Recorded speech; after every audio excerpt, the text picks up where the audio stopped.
What's up mga masters? Nandito na naman tayo sa panibagong araw, panibagong kabanata na naman ang pagsasama-samahan natin ngayon guys. Mga masters, okay lang po bang wag nyong skip ang mga ads sa aking mga videos? Salamat po talaga mga masters sa solid na pagsuporta po sa akin. Magandang gabi mga masters, bali ngayon po ay 4 na videos po ma-upload ko po sa aking YouTube channel. Tama nga mga masters, 4 na videos nga po ang ma-upload ko po.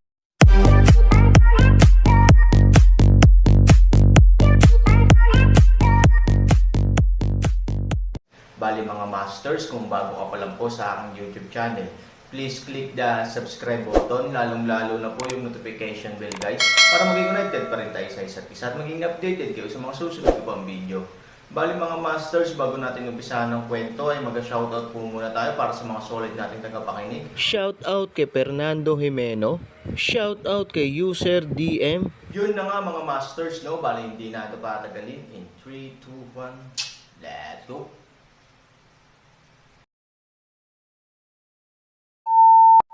Kabanata 2276 hanggang 2300. Gabi na, si Chen Tixen ay nakahiga sa kama at paikot-ikot, at wala man lang lakas ng loob na ipikit ang kanyang mga mata. Natatakot siya na sa sandaling ipikit niya ang kanyang mga mata, hindi na niya ito muling bubuksan. Hindi madali para kay Chen Tixen na masaktan ang mga hindi kilalang master tulad ng ang kanyang dating obra maestra, na nagpalayas ng Aaron sa tirahan ni Chen at nagpatawa at nanood ng mga tao, ay naging bangungot na ngayon ni Chen Tixen. Kapag naiisip niya ito, hindi niya maiwasang mapawisan. Parang lumilipis na ang buhay niya, at pumunta rin siya sa kabilang patio ng Aaron, sinira ang pinto, at gustong patayin si Aaron. Ngayon sa pag-alala sa pangyayaring ito, mas natakot si Chen Tixen, noong panahong iyon, kung hindi nagpakita si Huang Xiaoyong sa oras, nasa bakuran na sana ang kanyang buhay. Si Chen Tixen, na hindi nakatulog buong gabi, ay bumangon ng madaling araw at tila masama ang pakiramdam. Pagpasok sa silid, si Chen Yanran, nakabihis na, ay nagsusuklay ng kanyang make-up sa harap ng tansong salamin, mas mababa, span mas mahigit, kuya. Sabi ko, hinahanap ko si Aaron, walang ibang dahilan, gusto ko lang kumpirmahin ang kanyang pagkakakilanlan, sabi ni Chen Yanran. Napakunot ang noo ni Chen Yanran at hindi niya masyadong naintindihan kung bakit biglang nasabi ni Chen Tixen iyon. Bamantong hininga si Chen Tixen at tinanong si Chen Yanran, "Ate, gusto mo ba ng Aaron?" "Kuya, ang haggard mo, hindi ka ba nakatulog ng maayos?" Kainahinalang tanong ni Chen Yanran, at ubiling naglabas si Chen Tixen ng isang ngumiti at sinabing, "Hindi ba ako makakapunta?" Nagulat si Chen Yanran na lumingon, at sinabing, "Kuya, paano ka napunta?" "Ako ito," sinabi ni Chen Tixen. "Sinabi ko sa iyo na magigib ka ng tubig. Paano ka nakabalik ng ganoon kaaga?" Narinig ni Chen Yanran ang mga yabag at sinabi nito nang hindi lumilingon. Para sa magandang Chen Yanran, ang unang bagay na gumising ng maaga araw-araw ay magbihis. Ayaw niyang makita ng iba ang kanyang hindi malinis na anyo. Alam ng kasambahay na pinapaalalahanan siya ni Chen Tixen na huwag nang bumalik sa kanyang silid, ngunit hindi niya naiintindihan kung ano ang ginagawa ni Chen Tixen kay Chen Yanran ngayong umaga. Ibig bang sabihin ay hindi sapat na ipagbawal si Chen Yanran ngayon? Oo, tumanggo si Chen Tixen at sinabing, "Pumunta ka at gumawa ng iba pang bagay." "Gising na ako," totoong sinabi ng alilang babae. "Gising na ba si Yanran?" tanong ni Chen Tixen. "Young master," sigaw ng katulong na babae habang nakayuko. Hindi siya nang ahas na tumingin kay Chen Tixen. Pagdating niya sa bahay ni Chen Yanran, lalabas lang ang kasambahay niya para hugasan ang mukha ni Chen Yanran. Nang makita niya si Chen Tixen, nakonsensya siya. Kung tutuusin, hindi niya sinunod ang utos ni Chen Tixen at umalis siya sa tirahan ni Chen para makipagkita kay Han Sanchen, ngunit ngayon alam na ni Chen Tixen na siya ay sapat na maswerte. Kapag talagang gusto niyang patayin si Aaron, arestuhin kaya si Aaron. Bago iyon, inakala ni Chen Tixen na maswerte ang Aaron. Si Huang Xiaoyong ang nagligtas sa kanya. Silly girl, kung master talaga siya, paano niya masasabi sa iyo ng ganoon kadali? Kung gusto mong malaman ang katotohanan, kailangan mong mag-isip ng ibang paraan. Sabi ni Chen Tixen. Lalong naguluhan si Chen Yanran, dahil ang saloobin ni Chen Tixen sa bagay na ito ay kasuklam-suklam at hindi naniniwala, Ngunit ngayon ang kanyang saloobin ay lubhang kakaiba, at tila kailangan niyang tumulong sa paghahanap ng paraan. Kuya, anong problema mo? Tanong ni Chen Yanran. Alam ko na kung hindi mo makukuha ang pagkakataong ito na patunayan ito, hindi ka susuko. Ayaw ng kapatid ko na makita kang walang ulirat araw-araw. Sinabi ni Chen Tiexen. Natigilan sandali si Chen Yanran, at pagkatapos ay nagulat, nagtanong, Kuya, sumasang-ayon ka ba na pumunta ako upang makita ang Aaron? Kung hindi ako pumayag, may puso ba akong panuurin kang pamayat araw-araw? Si Chen Tiexen ay sadyang gumawa ng walang magawang ekspresyon at sinabi. Ang pangungusap na ito ay maaaring makapagpasaya kay Chen Yanran. Iniisip niya kung paano aalis sa tirahan ni Chen upang makita ang Aaron. Ngayon ay pumayag na si Chen Tiexen, kaya hindi na niya kailangang mag-isip pa. Salamat, kapatid. Tuwang-tuwang sabi ni Chen Yanran. Ngunit ipinaalala ko lang sa iyo na hindi ganoon kadaling malaman ang totoong estado ng Aaron. Sabi ni Chen Tiexen. Kuya, ano ang dapat kong gawin? Tanong ni Chen Yanran. Bakit hindi mo muna hayaang bumalik si Aaron sa bahay ni Chen? Dahil asawa mo siya, dapat ay bumalik din siya sa bahay ni Chen. Isulat na natin ang nakaraan. Sinabi ni Chen Tiexen. Hayaan mong bumalik si Aaron sa tirahan ni Chen. At nagkusa pa si Chen Tiexen na sabihin na asawa niya si Aaron, na ikinagulat ni Chen Yanran. Sa buong tirahan ni Chen, kahit na ang mga katulong na iyon ay hindi kailanman inamin ang pagkakakilanlan ng Aaron, paanong biglang nag-isip ng ganito si Chen Tiexen? Nakakaramdam ng kakaibang tanong ni Chen Yanran, Kuya, wala kang sakit. Ewan ko lang hindi ko gustong mag-aksaya ka ng masyadong maraming oras at lakas dito, at ayokong mag-alala ito. Ito ang pinakamabisang paraan. Nang matapos si Chen Tiexen, nag-alinlangan siya sandali at nagpatuloy, kung magaling ka lang sa Aaron, tatretuhan ka niya ng tapat at sasabihin sa iyo kung ano ang gusto mong malaman. Bagamat may katotohanan ang sinasabi, hindi pa rin makapaniwala si Chen Yanran, dahil masyado nang nagbago ang ugali ni Chen Tiexen. Kuya, wala ka pang alam? Tanong ni Chen Yanran. Hindi nagbago ang mukha ni Chen Tiexen. Tumawa lang siya at mukhang walang magawa. Pagkatapos ay sinabi niya, ano ang maaari kong malaman? Ito ang resulta ng aking pakikipag-usap sa aking ama. Durog ang puso ng iyong ama sa panahong ito. Kung hindi dahil sa ideya niya, sa tingin mo papayag ako. Napaawang si Chen Yanran sa kanyang bibig. Alam din niya na ang kanyang estado sa panahong ito ay talagang nakababahala, ngunit hindi niya makontrol ang kanyang sarili. Kapag naiisip niya ang mga salita ni Huang Xiaoyong, ang kanyang puso ay parang demonyong umaalingaw. Kuya, ikinalulungkot kong mag-alala ka. Si Chen Yanran na may mukha ng pagsisisi.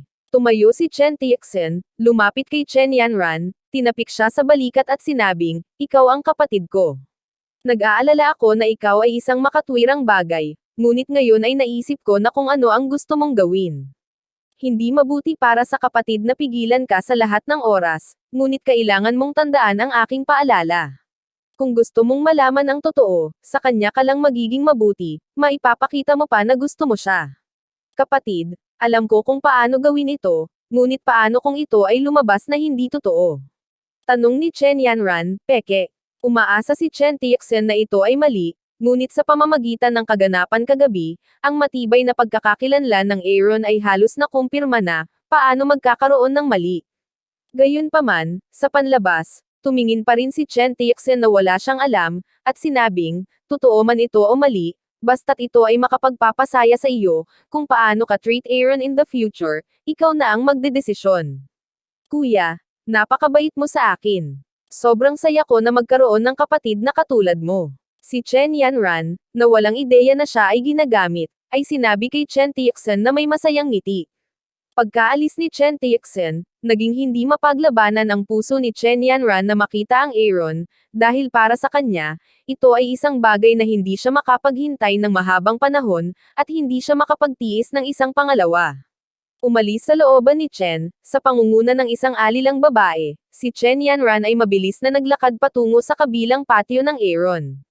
Sa loob ng paninirahan ng pamilya ni Chen, pumunta si Chen Tiexen sa pag-aaral ni Chen Yuanhai at sinabi kay Chen Yuanhai ang sinabi niya kay Chen Yanran. Si Chen Yanran lang ang maaaring lumiko bagay sa paligid. Sana hindi niya tayo pababayaan. Kung hindi, Natatakot akong ma-depress ang pamilya Chen. Napabuntong hininga si Chen Yuanhai at sinabing ngayon para sa kanya, halos nakumpirma na ang lakas ng Aaron, kaya kailangan niyang umasa kay Chen Yanran. May ginawa si Chen Tiexen sa Aaron dati, na sapat na para mahulog ang pamilya Chen sa bangin. Sa tuwing naiisip ito ni Chen Yuanhai, madudurog siya. Maaring mabuhay ang pamilyang Chen ngayon, ngunit pagkatapos ng ilang henerasyon ng pagsusumikap, ayaw ni Chen Yuanhai na masira ang pundasyon ng pamilyang Chen sa sariling mga kamay. Pareho ang mood ni Chen Tiexen. Ayaw niyang mamatay. Umaasa pa siya na matutulungan siya ni Aaron na malampasan ang sitwasyon bilang kanyang panganay na kapatid. Kaya umaasa rin siya na mapapatawad ng Aaron si Chen Yanran. Ang pinakamagandang resulta ay nagkabalikan sila at hinayaan ang Aaron na bumalik sa tirahan ni Chen.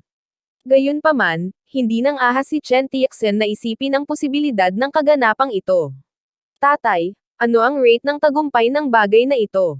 Tanong ni Chen Tiexen. Natahimik sandali si Chen Yuanhai, saka umiling. Hindi siya nang ahas na sabihin o isipin iyon. Ngunit sa matibay na posisyon ng Aaron, kung hindi siya magagalaw ng kagandahan, napakaliit ng pagkakataong magtagumpay. Ngunit sa kabilang banda, paano magkukulang ang Aaron sa mga babae? Bagaman si Chen Yanran ay isa sa mga nangungunang dilag sa Longyan City, ang Aaron ay kwalipikadong pumasok sa Imperial Court, at ang mga babae doon ay hindi niya pinili. Na may buntong hininga, sinabi ni Chen Yuanhai, ngayon ay kailangan na nating ipaubaya ito sa tadhana. Marami na talagang nagawa ang pamilya kong Chen na ikinalulungkot ko para sa kanya. Hindi man niya patawarin ang pamilya Chen, wala namang masama rito. Nalukot ang mukha ni Chen Tiexen nang marinig niyang nagsasalita si Chen Yuanhai tungkol sa kanyang sarili. Kung hindi niya ito nagawang mabuti sa simula, mas malaki ang tsansa niyang makarecover. Siyempre, si Chen Tiexen ay nanghihinayang din sa kanyang puso, ngunit ito, SAPT that when things comes to this stage, even regret is useless. Sa oras na ito, nakarating na si Chen Yanran sa gate ng kabilang ospital. Alam niyang makikita niya ang Aaron sa pamamagitan ng pagkatok sa pinto, ngunit sa sandaling ito, hindi siya sapat na matapang para gawin iyon. Noon, sa kanyang paningin, ang Aaron ay isang dispensable waste, isang puppet sa kanyang pagtatapon. Iniwan niya ang Aaron sa tirahan ni Chen para lang gamitin ang Aaron para protektahan ang sarili mula sa panliligalig ni Huang Xiaoyong. Ngunit ngayon, wala na siyang mataas na ugali, lumilitaw pa nga napakamapagpakumbaba. Dahil ang lalaking palagi niyang minamaliit ay isang tunay na malakas na lalaki, na kayang ibaligtad ang buong pag-iral ng lungsod ng Longyan. Gusto mo bang kumatok ako, miss? Tinanong ng alilang babae si Chen Yanran. Umiling si Chen Yanran, sinabi, mauna ka na. Pagkatapos na marinig ng alilang babae ang kinakabahan sabihin, binibini, paano ako makakalakad, kung sakaling masugatan ka ng basurang iyon? Mga basura. Si Chen Yanran ay hindi isipin na may problema noong tinawag niya ang Aaron ng ganito, ngunit ngayon, ang dalawang salitang ito ay hindi magagamit upang ilarawan ang Aaron, at hindi sila marinig ng Aaron. Mula ngayon, mas mabuting huwag mo nang gamitin ang dalawang salitang ito para tawagan siya. Chen Yan-R. Ron cold voice scolds away to the servant girl. Natakot ang katulong na babae kaya mabilis niyang ibinaba ang kanyang ulo, ngunit hindi nasisiyahan ang ekspresyon ng kanyang mukha. Si Chen Yanran ay tinatawag na Aaron noon, ngunit ngayon ay hindi na. Bulag ba talaga si Miss at may crush kay Aaron? Mauna ka na, matigas na sabi ni Chen Yanran. Nakikita ng alilang babae na matigas ang ugali ni Chen Yanran, maaaring sabihin, binibini, mag-ingat ka. Pagkatapos ng katulong umalis, si Chen Yanran sa wakas ay naglakas loob na maglakad papunta sa pinto. Nang malapit na siyang kumatok, bumukas ang pinto sa sarili niyang pagkukusa. Sino ka? Si Bai Lingwaner, na nakatayo sa pintuan, ay nagtanong kay Chen Yanran. Sino ka? Kakaiba rin ang nararamdaman ni Chen Yanran, pamilya ng Aaron, paano magkakaroon ng ibang babae? Nakatingin si Bai Lingwaner kay Chen Yanran. Siya ay maganda, mas mature at mas kaakit-akit.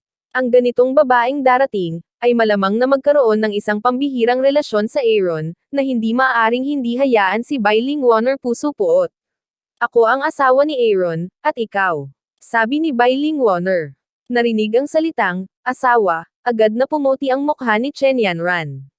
May bagong asawa si Aaron. Sa unang pagkakataon, nakaramdam ng galit si Chen Yanran dahil hindi umalis ng mahabang panahon si Han Sanchen sa tirahan ni Chen. Nakahanap siya ng ibang manliligaw sa lalong madaling panahon. Ngunit pagkatapos pag-isipan ito ng mabuti, nalaman ni Chen Yanran na wala siyang karapatang sisihin si Aaron, dahil sila ni Aaron ay nominal na mag-asawa. Kahit na makahanap muli ng babae ang Aaron, it's a matter of course. Higit sa lahat, ang Aaron ay pinalaya sa tirahan ng pamilya Chen. Dahil pinagsisihan ng pamilya Chen ang Aaron, bakit nila hiniling sa kanya na huwag maghanap ng ibang babae? Nang makita ang reaksyon ni Chen Yanran, kinumpirma ni Bai Lingwaner ang kanyang pagkakakilanlan, na nagpaparamdam sa kanya ng pagmamalaki.